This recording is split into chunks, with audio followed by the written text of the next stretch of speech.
अस्सलाम वालेकुम नाज़रीन, मैं हूं नुमान, वेलकम करता हूं आपका इस डायमंड टीवी की वीडियो में। तो गाइस, इस वीडियो में मिर्जा अली फार्मी मुर्गी के हवाले से बात कर रहे हैं कि ना उनका कोई बाप है ना की माँ, तो भाई वो हलाल है या हराम, क्या सीन है, उस हवाले से क्या फतवा दिया है, जबकि बात की है, जबकि अपना पॉइंट दिया है। लेट्स ही चेक करते हो। अगर मेरी वीडियो पसंद आए इसको लाइक कर देना, कमेंट कर देना, मेरे चैनल को सब्सक्राइब भी जरूर करें। चलें वीडियो की तरफ। अली भी अगला सवाल है, मैं पोल्ट्री का बिजनेस शुरू करना चाहता हूँ, लेकिन अक्सर सुनने में आया है कि फार्मी मुर्गियां मुज़र सेहत है। ऐसी सूरत हाल में क्या पोल्ट्री का बिजनेस हलाल होगा? अच्छा, शुक्र है यही सुनने में। हमें तो कहते हैं जी फार्मी जी मुर्गी है ना उधर माँ ना प्यो। तो इससे पूछे जो आप देसी मुर्गी हैं, इनके माँ बाप की तहकीक करके आप खा रहे होते हैं? क्योंकि आजकल जो देसी मुर्गियां भी मार्केट में आई हैं वो भी ज्यादातर फार्मी होती हैं, ये गोल्डन मुर्गियां। तो माँ बाप की तहकीक करने की आपको दूसरा ये कोई शरी कानून तो नहीं है कि आपने वो तहकीक करनी है। शरीयत जो लागू होती है वो लागू होती है इंसानों के ऊपर, जिन्नात के ऊपर, जानवरों के ऊपर आपने शरीयत नहीं लागू करनी है। वरना तो आपको पता है जानवरों में तो आपको पता है ये जोड़े वाला में मेल फीमेल का भी चक्कर उस तरीके से स्ट्रिक्टली तो वो फॉलो नहीं हो रहा होता कि वो यानी मियां बीवी का जैसा रिलेशनशिप है। वहां तो इस तरह ओपन ही होता है, एक मुर्गा तो 5 मुर्गियां रखी होती है साथ। तो आप देसी भी रख के देखें तो वो अगर आप उस चक्करों में पड़ जाएंगे, ना माँ ना प्यो, तो ये तो और चक्कर है। बाकी ये जो मुजरे सेहत वाला मसला है ना, ये पाकिस्तान में भी उठा था, सुप्रीम कोर्ट ने भी इसका नोटिस लिया, वो फीड के एतबार से अल्टीमेटली अब तो खैर मामला रिजॉल्व हो गया, अल्लाह का शुक्र है। बाकी ये कहना कि उनकी फीड में सुअर या बाकी चीजें शामिल की जाती हैं, हमें तो कोई ऐसी तहकीक नहीं मिली है। और दूसरी बात यह है कि सुअर को तो छोड़ दें, आपकी देसी मुर्गियां भी जो खा पी रही हैं, क्या वो कीड़े मकोड़े, क्या वो आपके नजदीक हलाल हैं खाने? गटरों का वो पानी पीती हैं, कीचड़ से वो पीती हैं, उनके ऊपर आप शरीयत क्यों लागू कर रहे हैं? इल्ला ये कि उनको जो स्टीरॉइड्स दिए जाते हैं उसके कोई फिजिकल नुकसानात ना हो, तो वो ज्यादा खाने में तो है नुकसान, ये तो बात सही है। Excess of everything is bad. वो तो आप कोई भी गोश्त, आप छोटा गोश्त भी ज्यादा खाएं, मोटा गोश्त भी ज्यादा खाएं, हालांकि ये सुन्नत भी है। मोटा गोश्त सुन्नत इब्राहिमी है, वो भुना हुआ बछड़ा ले आए थे, कुरान में आता है। छोटा गोश्त बुखारी मुस्लिम है, नबी इस्लाम का पसंदीदा था। लेकिन ये भी आप अगर गोश्त ही गोश्त सिर्फ खाते रहे तो ये भी आपके लिए मुजरे सेहत है, तो उसकी वजह से वो चीज तो आराम नहीं हो जाएगी। पोल्ट्री का बिजनेस बिल्कुल जायज है, कर सकते हैं। और इसमें 2 तरह की आपको पता ना मुर्गियां हैं, इनकी जेनेटिक एक उन्होंने यानी बायोलॉजिकल फॉर्मेशन है। एक मुर्गी वो है जो लेयर कहलाती है, लेयर वो है जो अंडे देती हैं, और वो जब मार्केट में आती है वो इतनी बड़ी बड़ी होती है मुर्गियां, वो बिल्कुल अंडे देके फारिग हो जाती हैं। 5-5 किलो की, 6-6 किलो की भी होती हैं, और गोश्त उनका खाने के काबिल नहीं होता, इसीलिए वो बहुत सस्ती बिक्री होती है।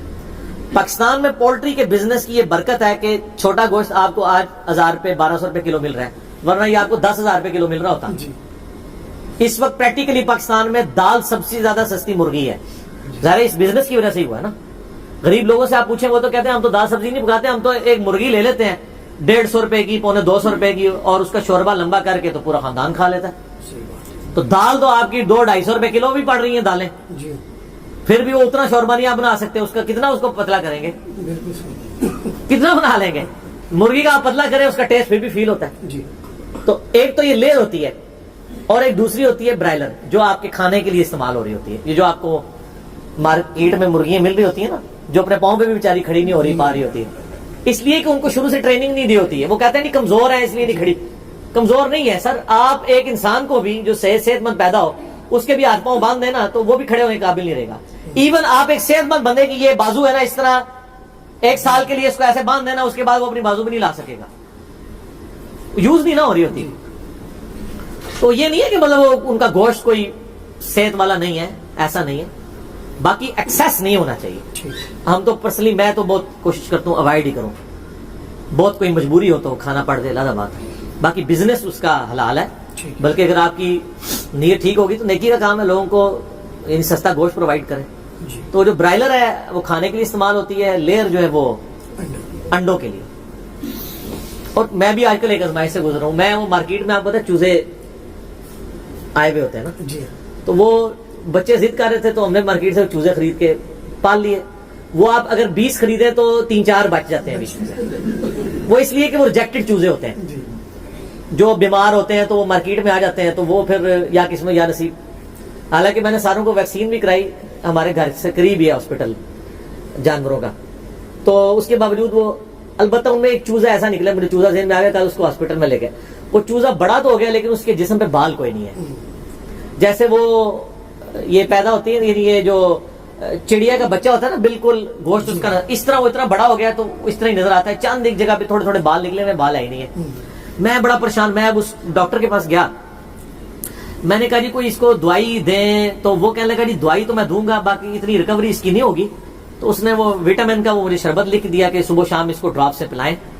तो और उसने कहा जी इसको बाकी चूजों से, मैंने कहा बाकी चूजे से मारते बहुत हैं क्योंकि उनको वो कहते हैं इसलिए मारते हैं कि वो चूजे से चूजा मारने के लिए तैयार ही नहीं है, क्योंकि चूजों वाली तो उसमें कोई शक्ल ही नहीं नजर आ रही, तो उसको अपने खैर लादा कर दिया। तो वो कहने लगे कि इसकी जेनेटिक स्ट्रक्चर का फर्क है, ये लेयर का मेल है, तो लेयर मुर्गी जो है ना, वो उसका जो मेल होता है वो इसी तरह की, उसकी परवरिश, जिस्म तो बहुत बड़ा हो जाता है, लेकिन उसके पर शर के मामले में ना मामला परवर उसके नहीं इस तरह उगते। बाकी वो कह रहे जी आप ये विटामिन के उससे वो जो बच्चों को विटामिन का शरबत लिखा जाता है, वो इसने कहा जी वो ड्राफ्ट मैंने खरीदे जी जाके, फिर वो उसको आप शुरू किए, दुआ करें बाल हो गए उसके क्योंकि मुझे अब फिक्र लग रही है कि सर्दियां आने वाली हैं, तो मेरा बच्चा कह रहा है कि इसके लिए एक स्वेटर भी बाबा लेना पड़ेगा, वरना तो इसको ठंड लग जाएगी। तो मैंने कहा ठंड तो लगेगी, जाहिर है उसके जिस्म में बाल ही नहीं, बालों ने ही रोकना होता है ना ठंड को। तो हम कोशिश कर रहे हैं कि थोड़े बहुत बाल उसके उगे। आप भी दुआ करें, आप भी दुआ करते हैं। तो जी गाइस, आपने पूरी वीडियो सुनी है मिर्जा अली की। अब आप बताएं, कमेंट में अपनी राय दें कि भाई क्या ये वाकई में ऐसे ही है जैसे ये कह रहे हैं मुर्गियों के हवाले से, कि इसमें आपकी भी कोई राय है या कोई बात है, तो वो कमेंट में अपनी राय जरूर हमें दें। तो उम्मीद करूंगा मेरी वीडियो पसंद आई, इसको लाइक कर देना, कमेंट कर देना, मेरे चैनल को सब्सक्राइब जरूर करें। मिलता हूं आपको अच्छी सी नेक्स्ट वीडियो में, तब तक के लिए अल्लाह हाफिज।